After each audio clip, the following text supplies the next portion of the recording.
Anything जो यीशु के अलावा आपका भरोसा है, आपको उसको कंसिडर करना बंद करना होगा। आमीन। कोई भी चीज जो यीशु के अलावा आपका भरोसा है, आपको उसको कंसिडर करना बंद करना होगा। तब आप देखेंगे कि आप वो दरख्त बन जाएंगे जो अपने वक्त पर फलता है, उसका पत्ता नहीं मुरझाता है, जो पानियों के पास लगाया जाता है, और एवरी टाइम एवरी सीजन आप फ्लरिश होते रहेंगे, जस्ट लाइक इब्राहिम। काल पड़ा, इब्राहिम को टेंशन नहीं है। इब्राहिम हर बार क्या हो रहा है? Blessed to be a blessing. हमेशा जायदाद से भरता गया। नौकर चाकर, इब्राहिम के नौकर कितने थे? 318 नौकर उसने इसलिए तो नहीं रखे थे कि सुबह उनकी क्लास लेता था। इसका मतलब है काम इतना ज्यादा था कि 318 नौकर रखने पड़े। आमीन।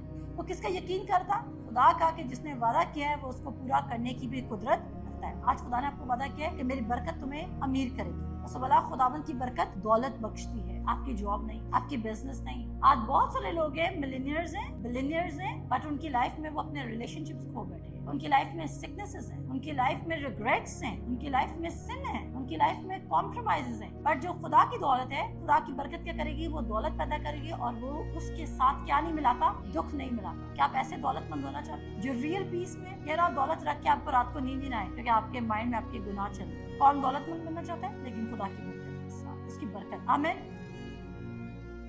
मसीह यीशु में आप सबको सलाम। मैं ईमान रखती हूँ कि आप सब खुश होंगे। हम सीख रहे हैं कि खुदा हमारी जिंदगी में क्यों काम करेगा, खुदा की गुडनेस, और हमें क्या दो चीजें जाननी है ताकि हम कोई भी बैटल को विन कर सके। कौन सी दो चीजें हैं जिसको हमें जान के हम कोई भी बैटल विन कर सकते हैं? आइडेंटिटी इन क्राइस्ट और खुदा की गुडनेस।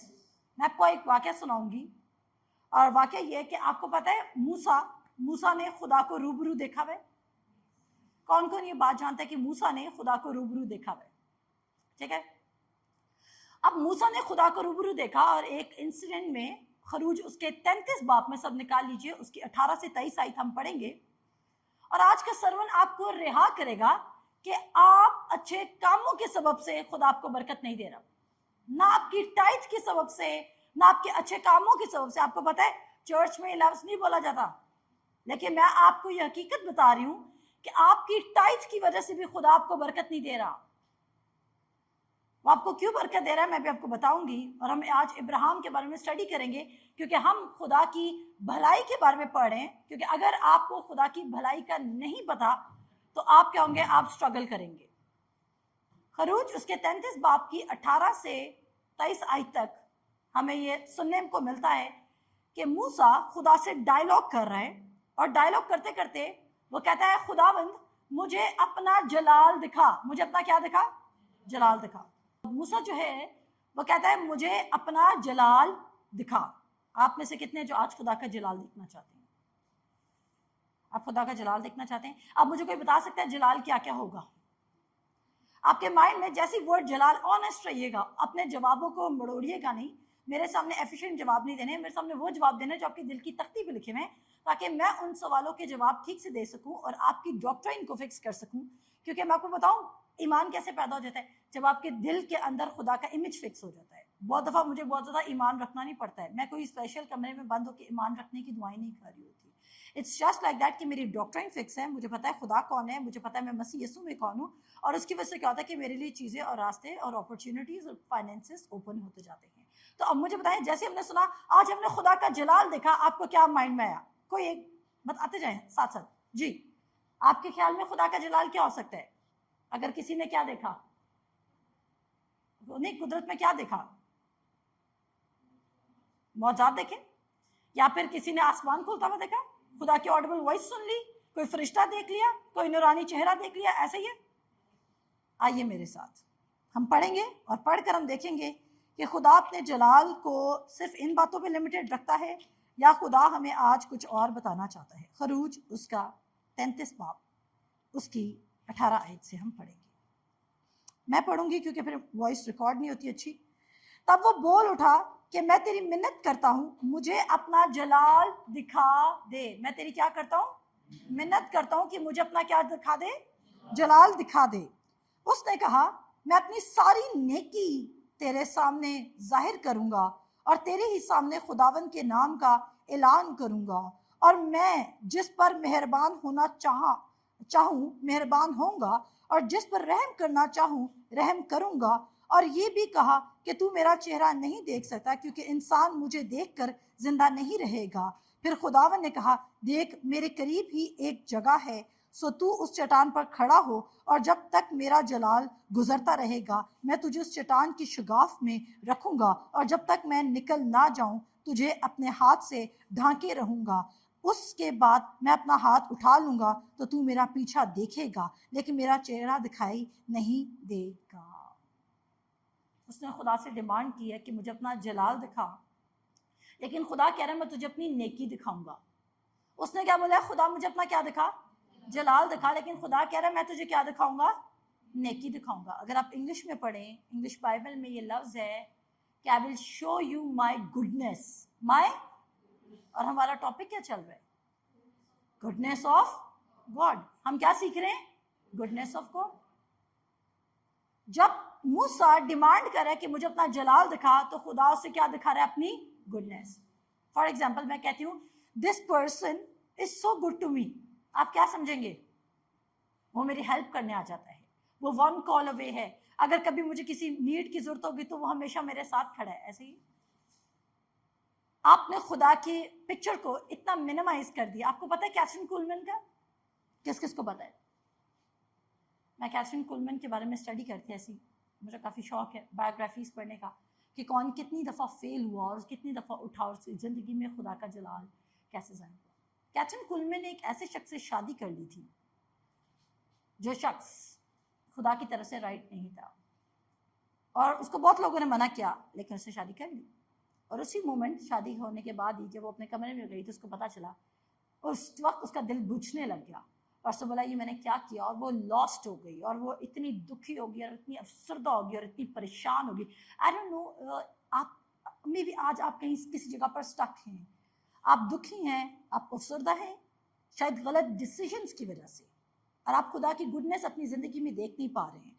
और ज़रूरी नहीं कि वो कोई शादी का एरिया हो सकता है, आपका कोई भी एरिया हो सकता है, आपका माजी हो सकता है, आपकी बुरी रॉन्ग डिसीजंस हो सकती हैं, वो एजुकेशन में हो सकती है, बिजनेस में हो सकती हैं, लाइफ पार्टनर में हो सकती है। गौर से सुनिएगा। और फिर उसके बाद कैथरीन कुलमैन ने क्या किया? Because she was so broken, जिसे रियल ब्रोकननेस कहते हैं। वो इतनी टूटी थी, इतनी अफसरदा थी, इतनी तन्हा थी, इतनी अकेली थी कि उसको समझ नहीं आ रहा था कि वो क्या करे।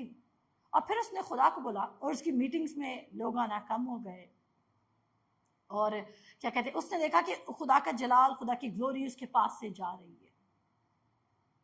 और उसने बोला कि हाँ मे बी क्योंकि मैंने खुदा की बात नहीं सुनी इसलिए खुदा ने मेरे साथ ये किया। क्या आपने कभी ऐसा सोचा?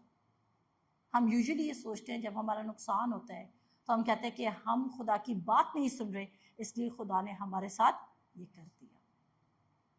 और इस वजह से 95%, आपको पता है बहुत कम लोग हैं इस ज़मीन पर जो अपने आप को खुदा के सामने बिल्कुल एंड कर देते हैं और उसके बाद वो रिसीव कर सकते हैं। और मैंने कहा 5%, मैं फिर भी बहुत ज़्यादा कहती हूँ, 5% में से भी 3% रह जाते हैं, बाकी 2% फिर गिर जाते हैं। और वो गिरते क्यों हैं? जैसे मैं कैथरीन कुलमैन की मिसाल समझा रही हूँ, हम सोचते हैं कि खुदा हमें बरकत इसलिए दे रहा है बिकॉज हम उसको ओबे कर रहे हैं। हम उसको क्या करें? ओबे करें। हम अच्छे टाइट करें, हम संडे को चर्च जाते हैं, हम खिदमत में आगे हैं, हम वॉलंटियर्स हैं, हम बहुत लोगों की मदद कर रहे हैं और हम ये हिस्सा डिज़र्व करते हैं। अगर आप में से किसी को ये गलत फहमी है कि आप ये हिस्सा डिज़र्व करते हैं तो जिस दिन आप खुदा की बात नहीं सुनेंगे उस दिन आपको लगेगा कि आज मैं उसकी गुडनेस डिज़र्व नहीं करता। और उसी मोमेंट क्या होगा? क्या फेथ आएगा या जाएगा? मैंने अपनी 2 सीरीज में क्या पढ़ाया है कि ईमान तब आएगा जब आपको खुदा की गुडनेस का पता होगा। कि मैंने क्या बोला कि खुदा की गुडनेस कब आपको पता चलेगी? जब आपका ईमान कैसे पता होगा? ईमान क्या है? Symptom of goodness of God. वो सिम्टम है। आप ईमान को तलाश कर रहे हैं बट ईमान आपके अंदर मौजूद है और जैसे ही आप the more you are the more goodness of God is revealed to you, आप क्या होंगे? आपके अंदर फेथ पैदा होने लग जाएगा to move the mountains, to do anything that you want to do. अब कैथरीन कुलमैन ने क्या किया? उसने अपने कमरे में अपने आप को शॉट किया, स्टोरी को शॉर्ट करेंगे, और उसने बहुत ज़्यादा रिपेंट किया। बहुत ज़्यादा रिपेंट करने का मतलब ये उसने बोला कि खुदावंद मेरे पास कुछ भी नहीं बचा है, आई एम फ्रस्ट्रेटेड, और अब मैं अपने आप को उस एंड पे लेकर आती हूँ जहाँ अगर तू चाहेगा तो मुझे इस्तेमाल कर लेगा, नहीं तो मैं खुद से इस्तेमाल नहीं हो सकती। क्या हुआ? द मोमेंट उसने कहा कि खुदावंद अब मैं कुछ भी नहीं रही, उस मोमेंट से उसकी मीटिंग्स में लाखों में लोग आने लग गए। क्या आप मेरी बात समझ रहे हैं? उसने खुदा को क्या किया? डिसोबे किया, गलत जगह शादी करके। लेकिन जब वो अपने इख्तिताम पर आ गई, जब उसने बोला कि मैं कुछ भी नहीं रही, उसी मोमेंट में खुदा ने अपना जलाल जाहिर कर दिया। आपको पता है आपकी बिगेस्ट प्रॉब्लम क्या है?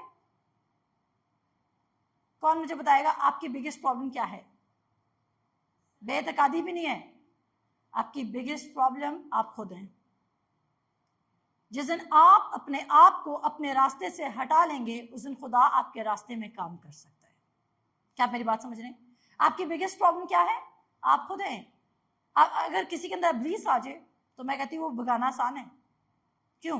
हम कहेंगे यीशु मसीह नाम से भाग जा, वो चला जाएगा।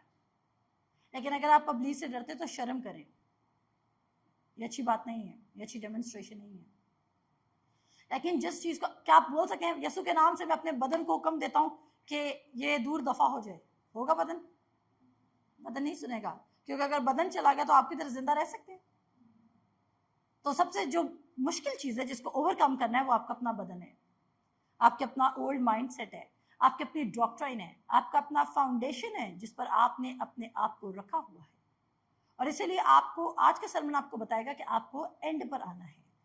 मेरे साथ एक मिसाल खोलेंगे, मेरे साथ इब्राहिम पे आ जाए। कौन कौन इब्राहिम को जानता है? इब्राहिम के बारे में क्या कहा जाता है? वो कौन है?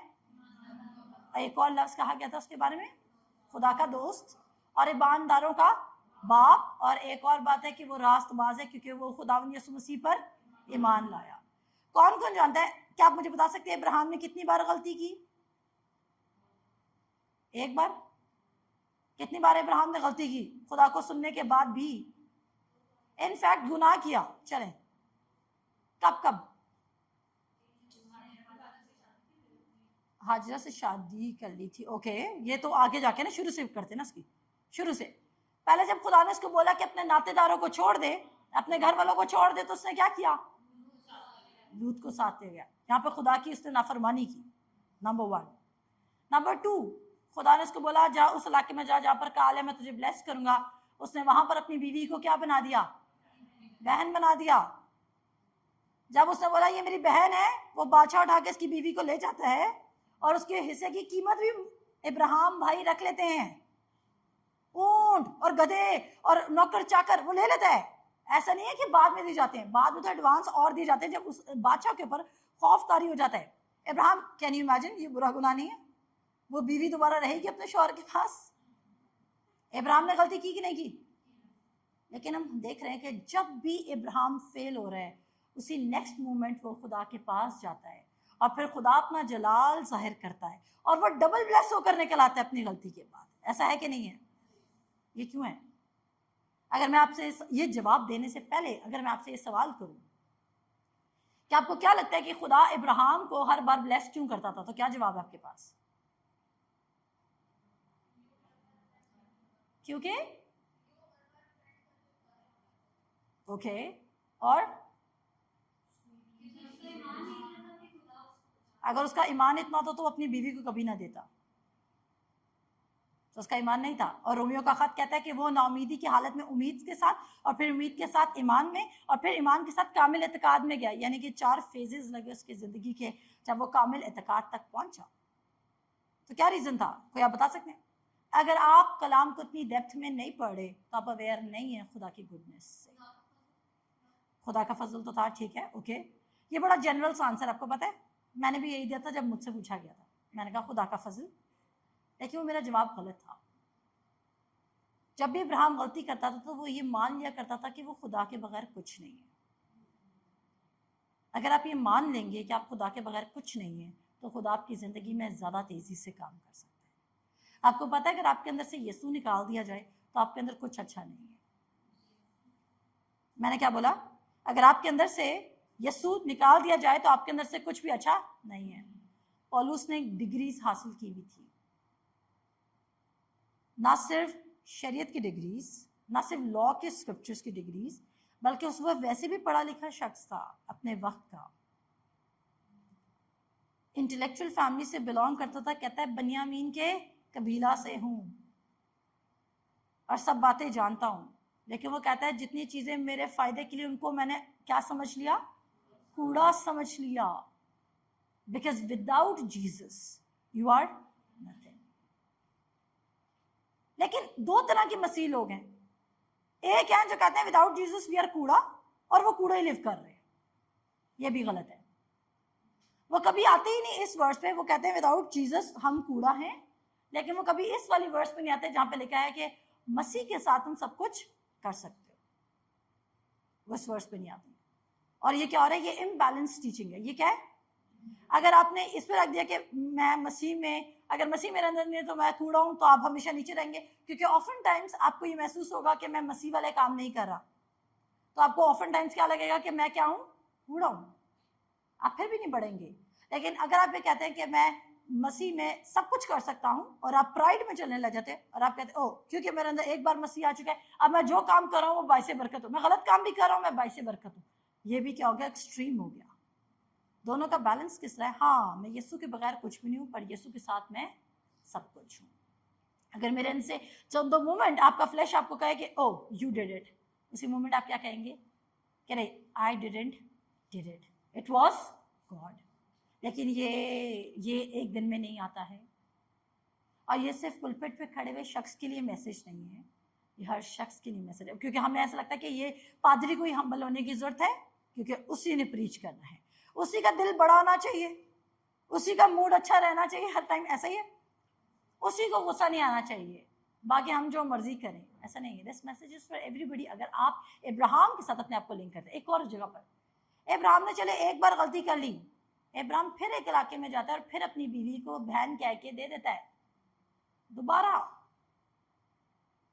लेकिन दूसरे टाइम भी वो डबल बरकत के साथ वापस आता है। आगे चलते हैं, किस किस को याद है कि इब्राहिम ने जब लूत सदूम और गमूरा में तबाह हो चुका है और उस एरिया के सारा माल लोग लूट के जो बाकी तीन बादशाह हैं वो लूट के ले गए हैं, तो इब्राहिम अपने लश्कर के साथ जाता है और उन लोगों को सेट फ्री करके लाता है। और उसके बाद इब्राहिम कहता है कि मुझे, वो बादशाह कहता है कि तू अपना हिस्सा रख ले क्योंकि तू बचा के लाया, और इब्राहिम क्या कहता है जवाब में, इब्राहिम कहता है कि मुझे कोई हिस्सा नहीं चाहिए, क्योंकि तू ये ना कह दे या कोई ये ना कह दे कि मुझे इब्राहिम को हमने अमीर किया। क्यों, इट्स नॉट, अब मुझे जवाब चाहिए, चले दीजिए जवाब।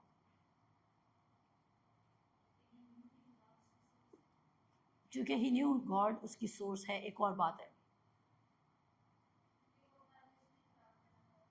क्या नहीं बनना चाहता था,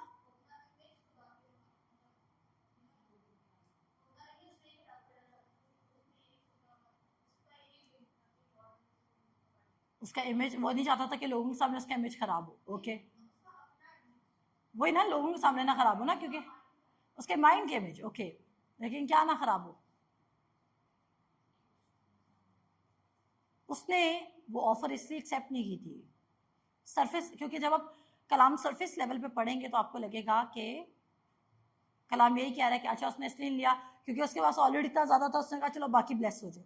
नो, जो उसको गिफ्ट दिया जा रहा था वो बहुत अच्छा खासा माल था, वो ले सकता था, बट उसने रिफ्यूज किया। और उसका रीजन ये था क्योंकि उसको ये पता था कि अगर वो एक बार इस तरह माल लेने लग गया लोगों से, तो वो सेल्फ पर बिलीव करने लग जाएगा कि वो अपने लिए प्रोवाइड कर सकता है, कि वो अपने लिए क्या कर सकता है, प्रोवाइड कर सकता है। और क्योंकि वो अपने अंदर ये इमेज बैठाना नहीं चाहता था कि वो अपने लिए हमेशा प्रोवाइड कर सकता है, इसलिए उसने उस ऑफर को क्या कर दिया, रिफ्यूज कर दिया। और हम क्या करें, क्योंकि हमारा हम सेल्फ अवेयरनेस में ज्यादा हैं और क्राइस्ट अवेयरनेस में नहीं है। और अनुषा ने शुरू में कहा था कि जो हमारी वर्शिप होनी चाहिए वो क्राइस्ट सेंटर्ड होनी चाहिए, ना कि सेल्फ सेंटर्ड। तो इफ आप गुडनेस ऑफ गॉड को कैसे देख रहे हैं, ओनली व्हेन आपको किस चर्च में गुडनेस ऑफ गॉड नजर आ रही है, खुदा का जलाल किस चर्च में है जिसमें कोई आके गवाही दे देता है कि मुझे फरिश्ते नजर आ रहे हैं। मैं ऐसी, मुझे ये गवाहियाँ ठीक है, ये एक साइड पे अच्छी गवाहियाँ हैं, लेकिन ये गवाहियाँ दूसरों को बेनिफिट नहीं दे रही हैं, ये दूसरे को फायदा नहीं दे रही है। कलाम इसका एविडेंस है कि आसमान पे फरिश्ते मौजूद है, हमारे साथ भी मौजूद है। अगर हमें नजर नहीं आ रही तो दैट डजंट मीन कि हमारे साथ मौजूद नहीं है। इस वक्त हमें खुदा की गुडनेस को प्रूफ करने के लिए हमें खुदा की भलाई दिखानी है लोगों को। अगर आप कहते, अगर कोई आपको गुड कह रहा है तो वो क्यों कह रहे हैं? आप लोगों की नजर में गुड कब है? When you are helping them, when you are helping them, otherwise you are not a good person. So Abraham को खुदा ने क्यों ब्लेस किया? बिकॉज हर बार वो अपने एंड पर आ रहा है एंड ही इज रिपेंटिंग। लेकिन अगर आप अपने एंड पे नहीं आ रहे एंड यू स्टिल थिंक कि आपके अंदर कुछ बचा, कुछ, बिकॉज आपकी एजुकेशन बहुत बड़ा हर्डल है, आपको पता है। मैं चाहती हूँ मेरे चर्च में उन लोगों की गवाही उठे जिन्होंने कोई पढ़ाई ना की हो। मैं उन लोगों को सक्सेसफुल देखना चाहती हूँ जिनके पास कोई प्राइड लेने के लिए कोई चीज़ ही ना हो, क्योंकि ज़्यादा इजी है फेथ रखना जब आपके पास कोई चीज़ नहीं है जिस पर आप कह सकें कि yes because of this thing, ओ मैं इसलिए सिलेक्ट हो गया बिकॉज मेरी क्वालिफिकेशन उस क्राइटेरिया को मीट कर रही थी। आप मुझे तब सिलेक्ट होकर दिखाएं when your qualification was not meeting the criteria. That is faith, that is the goodness of God. आप तब सिलेक्ट होकर दिखाएं when nobody was, everybody was eligible but you were not, और आप तब भी सिलेक्ट हो गए। That's the goodness of God. पर ना 16 ईयर्स की एजुकेशन लेके, 18 ईयर्स की एजुकेशन लेके तो कोई भी जॉब कर ही सकता है, या दुनिया के हम शक्ल बन के आप कुछ ना कुछ तो रिसीव कर लेंगे बिकॉज आपके पास नेचुरल में एबिलिटी है। सो क्या आप गुडनेस ऑफ गॉड को विटनेस कर रहे हैं या नहीं कर रहे अपनी जिंदगी? If you are not happy, आपको पता है गुडनेस ऑफ गॉड क्या है? अगर आप रोज उठ रहे हैं, अगर हम उसकी डीपर मीनिंग में जाएं, अगर आप रोज सब उठ रहे हैं तो ये गुडनेस ऑफ गॉड है। बिकॉज यू नेवर नो कि कल सुबह आप उठेंगे या नहीं उठेंगे, बट ये गुडनेस ऑफ गॉड है कि जब आप आंखें बंद करते हैं खुदा तो भी वफादारी से सुबह आपको उठाता है। आपकी रोज रेजरेक्शन होती है, आपको पता है? आपको पता है सोते वक्त आप नेक्स्ट डे उठेंगे या नहीं उठेंगे?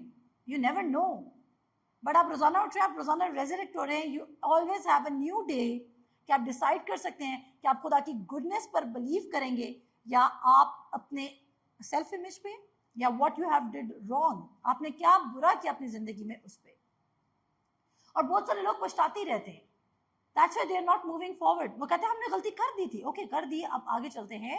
आपने उस गलती को सुधारना है कैसे, और उसको आप कैसे सुधार सकते हैं? Just by trusting the Lord, just by trusting the Lord.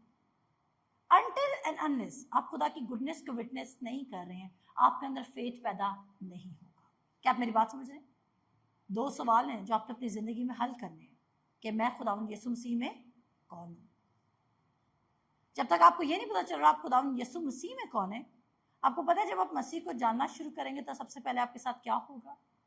सबसे पहले आपको ये पता चलेगा कि आप क्या चीज नहीं है। आपको पता चलेगा आपकी पढ़ाई से खुदा को कुछ लेना देना नहीं है, आप किस फैमिली बैकग्राउंड से ताल्लुक रखते हैं खुदा को से कुछ लेना देना नहीं है, आप इस वक्त के स्टेटस पे खड़े हैं और आप कितनी गहरी खाई में गिरे हुए खुदा को इससे कुछ लेना देना नहीं है। When I see you guys, और आपके मिरेकल्स एक एक साल से पेंडिंग हुए हुए हैं, 2-2 सालों से पेंडिंग हुए हुए हैं, मैं बड़ा हैरान होती हूँ। और ये बात साबित करती है कि you are not believing the goodness of God, you are not. आपको पता है इवन जॉन द बैप्टिस्ट को भी अपनी पूरी कॉलिंग का नहीं पता था। जन्म बपतिस्मा देने वाले के पास लोग आते हैं और उससे पूछते हैं कि तू कौन है? वो कहता है मैं कौन हूं? वो कहता है मैं वो हूं बियाबान में पुकारने वाले की आवाज। लेकिन उससे पहले वो कहता है क्या तू एलायस है, एलाइजा है? वो कहता नहीं मैं वो नहीं हूँ। उससे बोला मलाकी में तेरे बारे में लिखा है, वो कहता नहीं मैं नहीं हूँ, मैं नहीं हूँ, मैं एलायस नहीं हूँ, बल्कि मैं कौन हूँ? बियाबान में पुकारने वाले की आवाज। वो कहते तू मसीह है? वो कहता नहीं मैं मसीह भी नहीं हूँ, मैं कौन हूँ? बियाबान में पुकारने वाले की आवाज। वो क्यों कैद में जाता है? उसका भी रीजन है। लोग समझते हैं कि वो डेस्टिन्ड था ऐसे, खुदा ने उसके लिए ऐसी डेस्टिनी नहीं रखी थी। खुदा ने आज आपके लिए ऐसी डेस्टिनी नहीं रखी है जिसमें आप फेल हो, आप ब्रोकन रहें, आप टूटे रहें, आप दुखी रहें, आप हमेशा प्लीज को अपनी जिंदगी में पावर देते रहें। उससे आपकी destiny, until and unless you are not aware कि खुदा कितना गुड है, and until and unless you don't know कि आप मसीह में कौन हैं और आपको अपने इमेज को कैसे देखना है, आप फ्लरिश नहीं कर सकते, आप ग्रो ही नहीं करेंगे और आप नाटक नहीं कर सकते। आपको पता है यू कैन नॉट प्रिटेंड, आप प्रिटेंड नहीं कर सकते मैं मसीह जैसा हूँ और ये जो स्क्रिप्चर बोल देना एक, जैसा खुदा यीशु मसीह है वैसी मैं हूँ इस ज़मीन पर, ये एक दिन के, इट्स द इमेज। क्या आप अपने ऊपर बोलते हैं जैसे I speak I am blessed, लेकिन मैं इसलिए नहीं बोलती कि आई एम ब्लेस्ड बिकॉज सिर्फ मैंने एक सेंटेंस लर्न किया है, but I see that I am blessed. If you don't know, मैं वाक्य पूरा कंप्लीट करती हूँ। तो वहाँ पे क्या होता है कि वो उसके पास आते हैं और जॉन द बैप्टिस्ट कहता है कि ना मैं मसीह हूँ ना मैं एलाइस हूँ, बल्कि मैं कौन हूँ, बियाबान में पुकारने वाले की आवाज़। ओके, वो लोग चले जाते हैं और उसके बाद वो कैद हो जाता है, और कैद होने के बाद उसके वो अपने शागिर्दों को भेजता है कि यीशु मसीह के पास जाओ और पूछो कि क्या तू ही है या हम किसी और की राह देखें। ओके, क्योंकि वो अपनी दोनों कॉलिंग्स को पहचानता नहीं था, तो एंड में क्या हुआ कि वो तब ब्रोकन हो गया, क्योंकि उसने फर्स्ट कमिंग ऑफ जीसस से ज़्यादा सेकंड कमिंग ऑफ जीसस पे बिलीव कर लिया था कि वो आएगा, तलवार से हमें छुड़ाएगा और हम रिहा हो जाएंगे, और उसके बाद इस्राइल की सारी डोमिनियन सेट हो जाएगी। उसका रिजल्ट क्या निकलता है? यीशु मसीह इसके बारे में उसके शागिर्द जब चले जाते हैं, यीशु मसीह कहते हैं इंसानों में आज तक जो औरत से पैदा हुए उनमें सबसे ग्रेटेस्ट यूहन्ना बपतिस्मा देने वाला है। और फिर यीशु मसीह वो कहते हैं कि ये एलाइस भी है जिसके बारे में मलाकी में प्रोफेसी हुई है। लेकिन यूहन्ना बपतिस्मा देने वाला क्या जानता था? सिर्फ वो क्या है, बियाबान में पुकारने वाले की आवाज। जब आपके पास लिटिल नॉलेज है तो आपके पास डेंजरस नॉलेज है, ना आप इधर के होंगे और ना आप इधर के होंगे, और आप बीच में लटकते रहेंगे। और इब्लीस आपको यो की तरह, डू यू नो, बचपन में खेला कभी यो खेला है ना, वो यो भी मूव कर जाता है, उसको यू करे, उसको छोड़े, उसके बाद फिर पकड़े फिर छोड़े, फिर पकड़े फिर छोड़े। अब वो क्या करता है? इब्लीस आपको यो की तरह, इब्लीस आपकी नाक में नथ डाल के आपको पूरे शहर में घुमा रहा है, एक बुरी एग्जाम्पल कि ये एक बलीवर है जिसकी जिंदगी में कोई तब्दीली नहीं आ रही है। क्या मैंने ये प्रीच किया कि आपको खुदा के लिए गुड बनना है? मैंने आपको प्रीच किया कि आपने खुदा के लिए गुड बनना है? इस मैसेज को भूल जाएं कि आपने खुदा के लिए गुड बनना है। किस किस को बात समझा रही है? खुदा ने आप खुदा से मोहब्बत इसलिए नहीं करते हैं, या खुदा आपसे मोहब्बत इसलिए नहीं करता है बिकॉज आप मोहब्बत के काबिल हैं। खुदा आपसे मोहब्बत इसलिए करता है क्योंकि खुदा मोहब्बत है। क्या आप मेरी बात समझ रहे? खुदा आपसे इसलिए मोहब्बत नहीं करता because you are lovely, nobody is lovely. मैंने कहा क्राइस्ट के बगैर आप क्या है? कचरा, कूड़ा, no good thing, no education, no qualification. वो आपको लगता है बिकॉज ये दुनिया के स्टैंडर्ड्स हैं। लेकिन अगर आप यू आर थिंकिंग, वो कलाम में ये वर्ड्स लिखी है कि हम उससे इसलिए मोहब्बत नहीं करते कि हम कोई नेक काम करते हैं, बल्कि हम उससे इसलिए मोहब्बत करते हैं क्योंकि पहले उसने हमसे मोहब्बत की। He has chosen you, He has selected you। उसने डिसाइड किया कि वो आपको सिलेक्ट करेगा, उसने डिसाइड किया कि वो आपकी लाइफ को चेंज करेगा, उसने डिसाइड किया कि वो आपकी लाइफ के लिए बिगर प्लान रखता है। लेकिन जब आपको पता नहीं है कि आप क्राइस्ट में कौन है, तो आप कैसी बातें करेंगे? किसको वो वाक्य याद है जदाउन का वाक्य याद है किसी को? क्या वाक्य था जदाउन का? जदाउन ने क्या किया था? जदाउन ने क्या किया था? जदाउन को पता था कि वो कौन है मसीह में या खुदा में कौन है वो। जदाउन का गिडियन इंग्लिश में, उससे बोला कि उसके पास एक फरिश्ता आता है और उसे बोलता है माइटी मैन ऑफ वेलियर। उससे बोला मैं माइटी मैन, मैं अपने कबीले में भी सबसे गरीब फैमिली से बिलोंग करता हूँ, मैं कैसे माइटी मैन हो सकता हूँ? और जब तक, मैं फिर रिपीट कर रही हूँ, क्यों उसने बोला कि मैं गरीब हूँ इसलिए मैं माइटी मैन ऑफ वेलर नहीं हो सकता? बिकॉज उसका जो इमेज है वो डिस्टॉर्टेड है। मैंने एक दफा अपने एक सरमन बोलता है, if you are not functioning in faith then you are dysfunctioning. अगर आप ईमान में फंक्शन नहीं कर रहे तो आप क्या करें? डिसफंक्शन करें। क्या मेरी बात गौर से सुन रहे?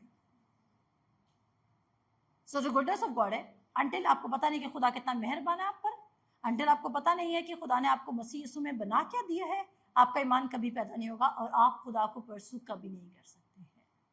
आप क्यों उस चीज़ को परसू करेंगे जिसके पास आपको कोई फायदा नहीं मिला? लेकिन जब मोमेंट आप खुदा की गुडनेस से अवेयर हो जाएंगे, आपको कोई इसको फॉलो करने से रोकेगा ही नहीं। इवन लोग आपको कहेंगे कि यार कोई और काम भी कर लिया करो, but when you will sit, you will talk about Jesus, when you eat, you will talk about Jesus, when you are on phone, you will talk about Jesus, and you will do Jesus, Jesus, Jesus, Jesus, because आपको किसका पता चल चुका है? इसकी goodness का। और फिर क्या होता है, जो फरिश्ता होता है वो जदाउन को रिब्यूक करता है, उसे बताता है कि खुदा तुझे इस्तेमाल करेगा, और फिर वो ज्यादा पावर में लोग ले जाता है, फिर खुदा उसको रिब्यूक करता है, खुदा कहता है 30,000 से नहीं बल्कि मैं 300 लोगों से तुम्हें बचाऊंगा। क्यों पौलुस ने कहा था कि मेरी कमजोरी में तेरा फजल काफी है। अगर आप ही सब कुछ है तो फिर खुदा का फजल कब काम करेगा? अगर आज आप फेल हुए हैं, अगर आज आप गिरे हैं, अगर आपने बार बार खुदा की वॉइस को मिस किया है, आप कंडेम्ड फील कर रहे हैं, तो एक बात याद रखिएगा, this voice is not from God. क्या आप मेरी बात समझ रहे हैं? जब भी मैं फेल होती हूँ खुदा की आवाज़ सुनने में, हर बार मैं अपने आप को रीबिल्ड करती हूँ ये बात सोच के कि खुदा के लिए आज तक कभी भी किसी परफेक्ट बंदे ने काम नहीं किया। आमीन। आज तक कलाम में लिखा है कि खुदा के सामने खुदा ने दाऊद के बारे में स्टेटमेंट दिया, ये बंदा एन मेरे दिल के मुवाफिक है। उस बंदे ने आगे जाके क्या किया? दाऊद के बारे में लिखा है ना कि ये शख्स एन मेरे दिल के मुवाफिक है। उसने आगे जाके क्या कर दिया? क्या कर दी? अडल्ट्री कर दी। अडल्ट्री तो की, उसके बाद कत्ल भी करवा दिया। ऐसा है कि नहीं है? 2 बड़े काम किए, जना भी किया और कत्ल भी किया। ऐसा ही है। लेकिन क्या खुदा ने उसको यूज किया? How come you can think Y Jesus के और कोई परफेक्ट नहीं है? आमीन। हम सिर्फ परफेक्ट किस में है? जीसस में। आज बजाय कि आप अपने पर बोझ डालें कि यार what good I am doing कि खुदा मुझे इस्तेमाल करे, मैं क्या अच्छा कर रहा हूँ कि खुदा मुझे इस्तेमाल करे, आपने देखना है कि जीसस ने क्या अच्छा किया है, व्हाट ही हैज डन। आपके फेलियर्स, इवन आपके फिर आपकी स्ट्रिक्ट बाइबल स्टडी नहीं रहेगी। फिर आप ये नहीं कहेंगे ओ मैंने 3 बजे का टाइम रखा था, आज मैंने मिस कर दिया और आपका दिल कंडेम हो रहा है। फिर आप खुद ही स्टडी करना चाहेंगे, आपके माइंड में वर्ड चलेगा, आप चुगली करेंगे, आपका खुद दिल चाहेगा वो स्क्रिप्चर्स खोलें, क्योंकि आप किससे अवेयर हो चुके हैं? गुडनेस ऑफ गॉड से। खुद आपसे डीप स्क्रिप्चर्स में बात करने लग जाएगा। अक्सर शाहान भाई कहते हैं कि 1 word from God can shift your life. और मैं इस बात से ना अक्सर मैं ये बहुत डिस्टर्ब होती हूँ कि लोग समझते हैं अच्छा खुदा हमसे 1 वर्ड बोलेगा उसके बाद हम जो मर्जी कर सकते हैं। उसका मतलब क्या है कि when you will continuously spend your time in the word of God, जब आप मुसलसल वर्ड के अंदर अपना टाइम गुजारें हैं, तो फिर कोई एक वर्ड जो आप लोगोस यानी कि आप स्क्रिप्चर्स जो इस कागज पे लिखे हुए हैं उनसे निकल कर आप जो उसके अंदर बातें की गई हैं आप उन तक पहुंच जाएंगे जो खुदा आपसे कहना चाह रहा होगा। आप उसको रीच कर जाएंगे और वहां से आपकी जिंदगी क्या हो जाएगी? चेंज हो जाएगी। आज कितने हैं जिनके पास कोई ऐसी गुड बातें हैं जिनसे खुदा आपकी ज़िंदगी में काम कर सकता है? क्या आप मुझे बता सकते हैं? कोई ऐसी क्वालिफिकेशन या आपको लगता है कि मुझे खुदा ने इसलिए सिलेक्ट किया है बिकॉज मेरे पास कोई जदी पुश्ती पास्टर्स की कुर्सी है? नो। या मैंने कोई सेमिनरी की हुई है? नो। या मैं एक पास्टरल बैकग्राउंड से ताल्लुक़ रखती हूँ? नो। क्या मेरा पहले किसी बड़े चर्च से ताल्लुक़ था? नो। मेरी तालीम की वजह से? नो। मेरे इन 6 सालों में मेरी तालीम ने मुझे कुछ फ़ायदा नहीं दिया सवाए खुदा के कलाम ने। इनफैक्ट मुझे पता भी नहीं कि मेरी मास्टर्स की जो मेजर डिग्री वो पढ़ी भी किधर है, because it is not helping me. What is helping me? The written word of God. आप कब ब्लेस होंगे? जब आप खुदा की गुडनेस से वाकिफ़ हैं। आप इब्राहिम की एग्जाम्पल को याद रखेंगे। खुदा इब्राहिम को क्यों इस्तेमाल कर रहा था? उसकी अपनी ओबीडियंस की वजह से। बोलें, अगर आपको लगता है कि खुदा इब्राहिम को इसलिए इस्तेमाल करता क्योंकि वो फर्मा बरदार था, तो आप फेल हो जाएंगे, क्योंकि उसने कई बार खुदा हम चले रिपीट कर लेते। नंबर 1, उसने क्या किया? खुदा ने बोला कि किसी को साथ में लेके जाना, अपनी बीवी को पकड़, 2-3 नौकर चाकरों को पकड़, लेकिन वो साथ लूत को ले गया। नंबर 1, उसने खुदा को डिसोबे किया। नंबर 2, उसने 2 बार कर लेते, उसने 2 बार अपनी बीवी को एज अ बहन बना के दे दिया। उसके बाद उसने क्या किया? उसने खुदा के सामने बार बार बोला तेरे हजूर कौन जीता रहे? मेरा नौकर इलिएज़र जीता रहे। और फिर उसके बाद वो किसके पास चला गया? हाजरा के पास चला गया। और हाजरा के पास जाने के बाद उसने इस्माइल को पैदा कर दिया। और जब इस्माइल और हाजरा सारा पे हंसते थे तो वो फिर सारा को डिफेंड नहीं करता था, और वो किसको डिफेंड करता था? हाजरा को डिफेंड करता था। फिर खुदा ने इंटरवीन किया सारा के लिए। और उसके बाद कहता है कि जब लास्टली खुदा उसके पास आता है तो वो क्या करता है? वो और उसकी बीवी वो भी कहता है कि मुझ बुढ़े से क्या निकलेगा, और बीवी टेंट के पीछे जाकर हंस रही होती है। क्या इतनी सारी डिसोबीडियंस काफ़ी नहीं थी? लेकिन वो टाइटल क्या विन करता है कि ये क्या है? ईमानदारों का बाप। क्या उसकी ओबीडियंस की वजह से? नो। उसकी सिर्फ इस बात की वजह से कि वो कुछ भी नहीं है। किस बात की वजह से? वो कुछ भी नहीं है। मेरे साथ निकालें, आखिरी हवाला पढ़ेंगे और उसके बाद समन का एंड करेंगे। रोमियोस का 4 बाब।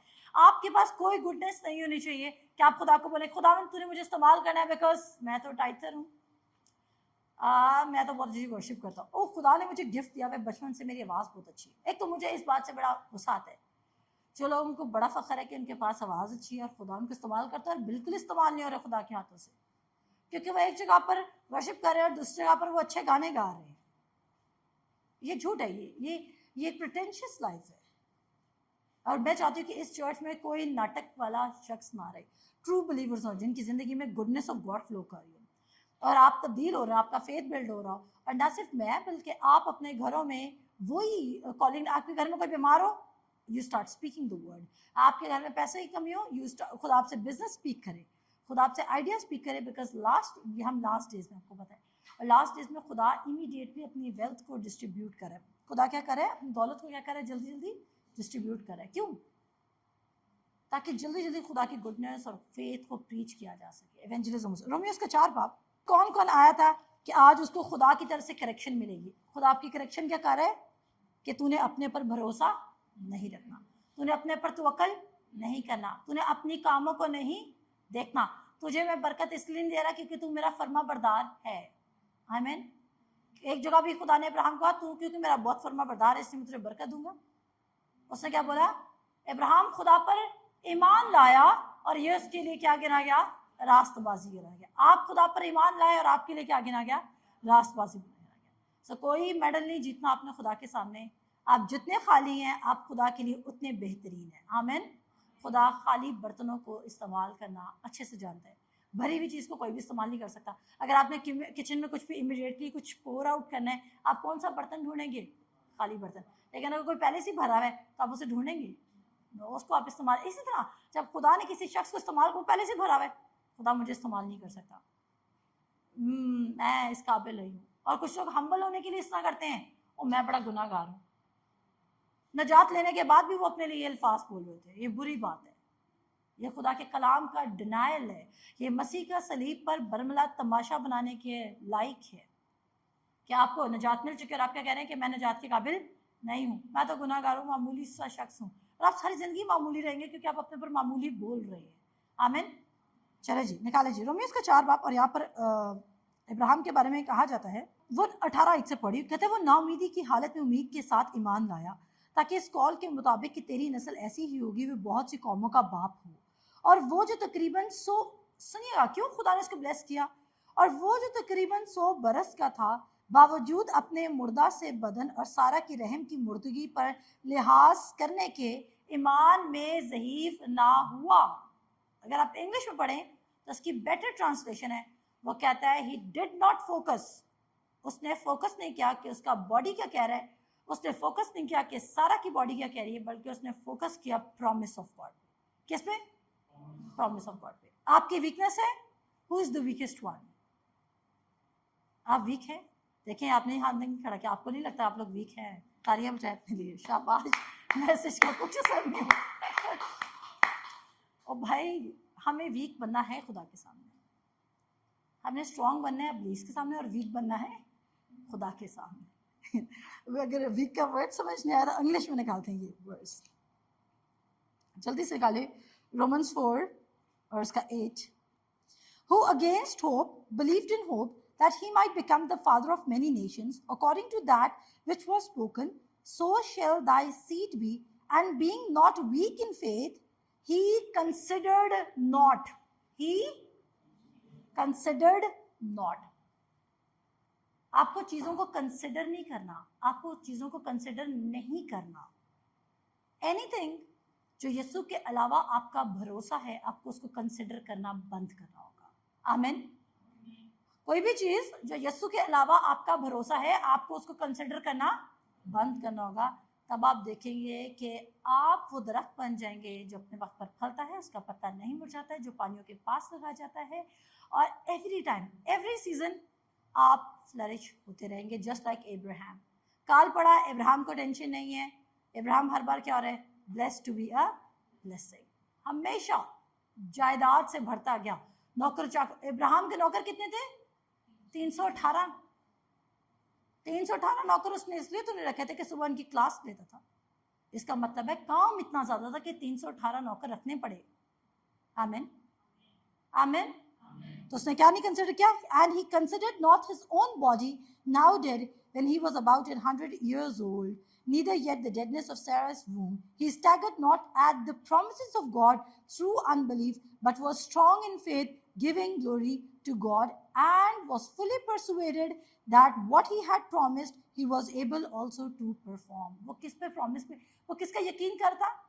खुदा का, कि जिसने वादा किया है वो उसको पूरा करने की भी कुदरत रखता है। आज खुदा ने आपको वादा किया है कि मेरी बरकत तुम्हें अमीर करेगी। उससे बोला खुदावन की बरकत दौलत बख्शती है। खुदावन की बरकत क्या बख्शती है?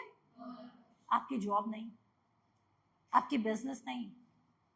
आज बहुत सारे लोग हैं, मिलियनियर्स हैं, बिलियनियर्स हैं, बट उनकी लाइफ में वो अपने रिलेशनशिप्स खो बैठे हैं। उनकी लाइफ में सिकनेसेस हैं, उनकी लाइफ में रिग्रेट्स हैं, उनकी लाइफ में सिन है, उनकी लाइफ में कॉम्प्रोमाइजेस हैं।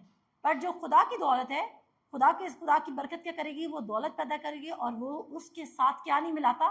दुख नहीं मिलाता। क्या आप ऐसे दौलतमंद होना चाहते हैं जो रियल पीस में, या ना दौलत रख के आपको रात को नींद ही ना आए क्योंकि आपके माइंड में आपके गुनाह चल रहे हैं? कौन दौलतमंद बनना चाहता है? लेकिन खुदा की बरकत के साथ, उसकी बरकत। आमीन।